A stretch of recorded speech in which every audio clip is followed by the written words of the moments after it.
If you've been struggling with your putting, it's very likely that you haven't experienced the true timing of the putting stroke.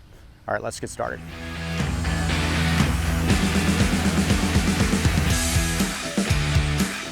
Okay, to discover the true timing of the putting stroke, you'll need something constructed like this. You don't need my actual training aid, but you could use it if you have one.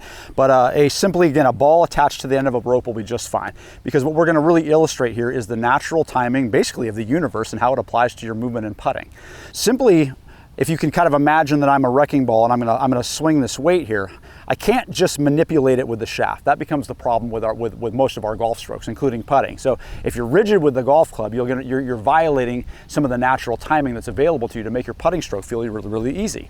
So here's gonna be kind of the ideal. This would be like the natural timing of the putting stroke. So even though you can see that I'm kind of moving around a little bit, if you kind of pay attention to the way that the weight is performing relative to me, you can see that the swing, the restoring energy that is naturally there I'm timing that perfectly. Now, to understand what perfect timing would be to understand what imperfect timing is. So here I'm gonna say I'm gonna be too slow, I'm gonna be too resistant.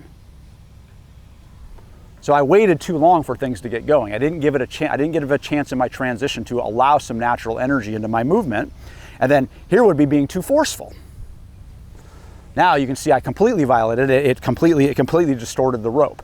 So that exists with the shaft as well. And this is why you have to have a lighter touch with the putter to have a really nice stroke. So when I use my putting stroke, then I wanna see if I can get that feeling. Now you won't see the swing as much, but you can definitely feel it.